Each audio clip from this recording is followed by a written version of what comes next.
ಹರಿ ಓಂ ನಮಸ್ತೆ. ನಾನು ದಯಾನಂದ್ ಸಕಲೇಶ್ಪುರ. ಧರ್ಮಸ್ಥಳ ಜನಜಾಗೃತಿ ಯಾತ್ರೆ ಧರ್ಮಸ್ಥಳದಿಂದ 290 ದೇವಸ್ಥಾನಗಳು ಜೀರ್ಣೋದ್ಧಾರ ಆಗಿದೆ ಕರ್ನಾಟಕದ ಪೂರ್ತಿ. ಆ ಯಾತ್ರೆಯಲ್ಲಿ ನಾವು ಇವತ್ತು ಚಾಮರಾಜನಗರಕ್ಕೆ ಬಂದಿದ್ದೀವಿ. ಚಾಮರಾಜನಗರ ಜಿಲ್ಲೆ, ಚಾಮರಾಜನಗರ ತಾಲೂಕು ಕುದೇರು ಅನ್ನೋ ಗ್ರಾಮದಲ್ಲಿ ಒಂದು ಜೈನ ಮಂದಿರ, ಆದಿನಾಥ ಬಸದಿ ಅಂದರೆ ಮೊದಲ ತೀರ್ಥಂಕರ ಒಂದು ಬಸದಿ ಇಲ್ಲಿ ಜೀರ್ಣೋದ್ಧಾರ ಆಗಿದೆ. ಬನ್ನಿ ನೋಡೋಣ.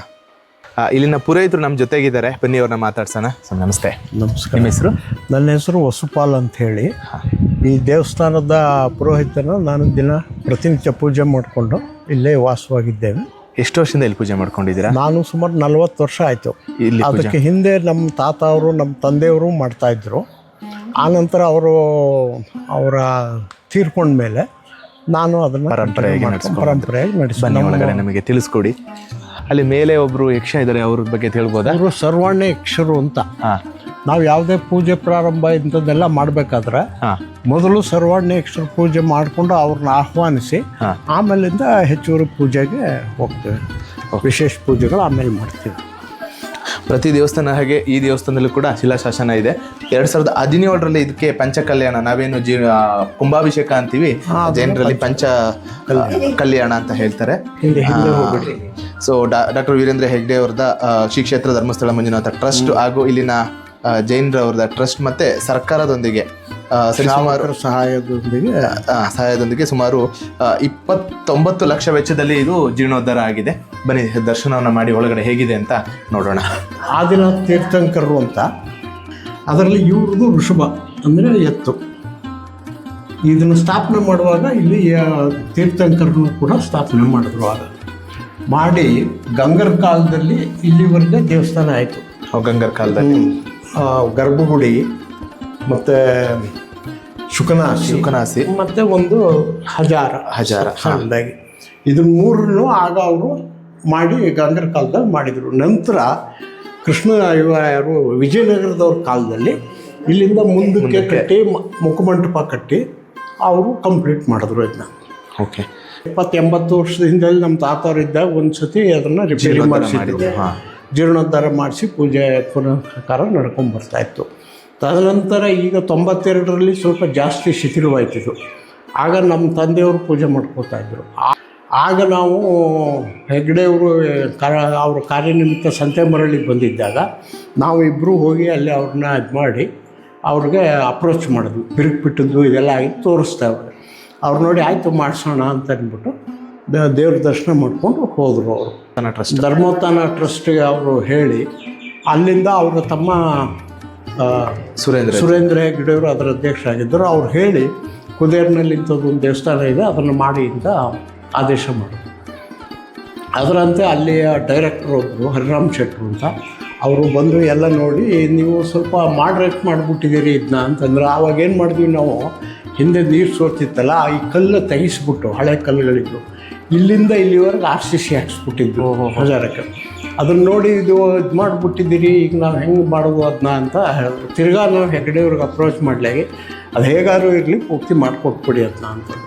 ಆಮೇಲಿಂದ ಅವರು ಈ ಮೇಲ್ಗಡೆ RCC ದೇವಸ್ಥಾನ ಎಲ್ಲನೂ ತೆಗೆದ್ಬಿಟ್ರು, ಗೋಡೆ ಎಲ್ಲನೂ ತೆಗೆದು ಪೂರ್ತಿ ಹಳೇದು ಯಾವ್ಯಾವುದು ಉಪಯೋಗ ಬರುತ್ತೆ ಹಳೆ ಕಲ್ಲುಗಳು ಅದನ್ನೇ ಉಪಯೋಗಿಸ್ಕೊಂಡು, ಕಂಬ ಇತ್ಯಾದಿ ಉಪಯೋಗಿಸ್ಕೊಂಡು ಪೂರ್ತಿ ಮಾಡಿದರು, ರಿಪೇರಿ ಮಾಡಿದರು ಎಲ್ಲ ಹೊಸ. 70 ಜೀರ್ಣೋದ್ಧಾರ ಆಗಿ ಮುದ್ಮೇಲೆ ಪಂಚಕಲ್ಯಾಣ ಮಾಡಿ ಮತ್ತೆ ಪೂಜೆಯಲ್ಲಿ ಮಧ್ಯೆ 3 ವರ್ಷ ಪೂಜೆ ನಿಂತಿತ್ತು ದೇವಸ್ಥಾನಕ್ಕೆ. ಎಲ್ಲ ಪೂರ್ತಿ ಆದಮೇಲೆ ಪಂಚಕಲ್ಯಾಣ ಮಾಡೋದು. ಈ ಹಳೆ ಇದಿದ್ದಾಗ ಆ ಬಿಂಬ ಮತ್ತು ಈ ಬಿಂಬ ಇವಕ್ಕೆ ಅವರು ನಮ್ಮ ಹೊಂಬುಜ್ಜದ ಸ್ವಾಮೀಜಿಯವರು ಇದ್ದಾರೆ, ದೇವೇಂದ್ರ ಕೀರ್ತಿ ಸ್ವಾಮಿ, ಅವ್ರಿಗೆ ಅಪ್ರೋಚ್ ಮಾಡಲಾಗಿ ಅವರು ಇವದಕ್ಕೆಲ್ಲವೇ ವಜ್ರಲೇಪನ ಮಾಡಿಸ್ಕೊಟ್ರು. ಈ ಬಿಂಬಗಳಿಗೆ ಅದು ಮೂಲ ಬಿಂಬ, ಇದು ಇನ್ನೊಂದು 24 ತೀರ್ಥಂಕರದ್ದು ಒಂದು ಬಿಂಬ ಇದೆ. ಇದಕ್ಕೆಲ್ಲ ಪೂರ್ತಿ ಲೇಪನ ಮಾಡಿಸಿ ದೇವರು ಚೆನ್ನಾಗಿ ಕಾಣೋ ಥರ ಮಾಡಿಸ್ಕೊಟ್ಟು ದೇವಸ್ಥಾನ ತಿರ್ಗಪ್ಪ ನಿತ್ಯದಂತ ಪೂಜೆ ನಡ್ಕೊಂಡು ಹೋಗೋ ರೀತಿ ಮಾಡಿಕೊಟ್ಟು ಹೋಗ್ತೀವಿ. ಅದರಲ್ಲಿ ಇದು ಬ್ರಹ್ಮಯಕ್ಷ ಅಂತ, ಬ್ರಹ್ಮದೇವರು ಅಂತಲೂ ಕರಿತೀವಿ ನಾವು. ಇದು ಸುಮಾರು ಜನಕ್ಕೆ ಮನೆ ದೇವರು. ಇದು ಈ ಕಡೆ ಚಾಮರಾಜನಗರ, ತುಮಕೂರು, ಮೈಸೂರು, ಈಗ ಆ ಕಡೆಯಿಂದೆಲ್ಲ ಇದ್ರ ದರ್ಶನ ಮಾಡೋಕ್ಕೆ ಜನ ಬರ್ತಾರೆ. ಅವ್ರಿಗೆ ಮನದೇವರು ಕುದೇರು ಬ್ರಹ್ಮಯಕ್ಷ ಅಂದರೆ ಅವ್ರಿಗೆ ಮನದೇವರು ಇದು. ನಂತರ ಈ ಜೀರ್ಣೋದ್ಧಾರ ಆಗಿ ಪಂಚಕಲ್ಯಾಣ ಮಾಡುವಾಗ ಒಬ್ಬರು ದಾನಿಗಳಿಂದ ಒಂದು ವಿಗ್ರಹ ಮಾಡಿಸ್ಕೊಡ್ತೀವಿ ಅಂತ ಹೇಳೋರು. ಅವರು ಹೇಳುವಾಗ ನಾವು ಸ್ವಾಮೀಜಿಯವ್ರು ಕೇಳಿದ್ರು ಹಿಂಗೆ ಹೇಳ್ತಾ ಇದ್ದಾರೆ ಯಾವ ವಿಗ್ರಹ ಮಾಡಿಸೋಣ ಅಂತ.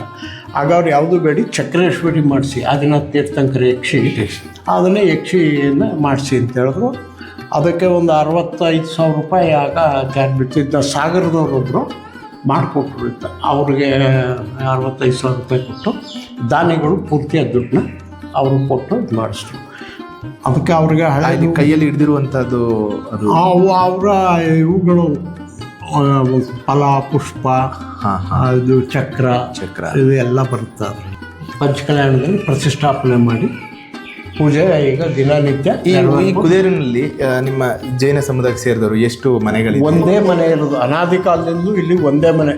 ಕೆಲವ್ರು ಹೇಳ್ತಾರೆ ಭಾಳ ವರ್ಷಗಳ ಹಿಂದೆ ಇದು ಜೈನರ ಬೀದಿ ಅಂತಲೇ ಕರೀತಾರೆ.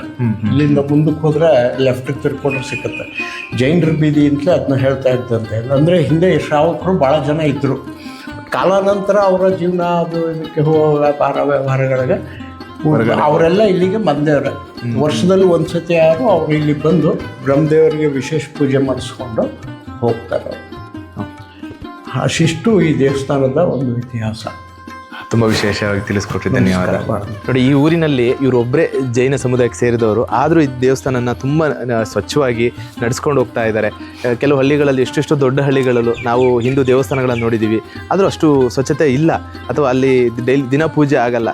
ಬಟ್ ಈ ಹಳ್ಳಿನಲ್ಲಿ ಒಂದೇ ಜೈನ ಮಂದಿರ, ಒಂದೇ ಜೈನ ಕುಟುಂಬ ಇದ್ರೂ ಕೂಡ ತುಂಬ ಚೆನ್ನಾಗಿ ನಡ್ಸ್ಕೊಂಡು ಹೋಗ್ತಾರೆ. ಖುಷಿ ಆಗುತ್ತೆ. ಧರ್ಮದ ಮೇಲೆ ಎಷ್ಟು ಅಭಿಮಾನ ಇದೆ ಅಂತ ನಾವು ಇದರಿಂದ ತಿಳಿಬೇಕಾಗತ್ತೆ.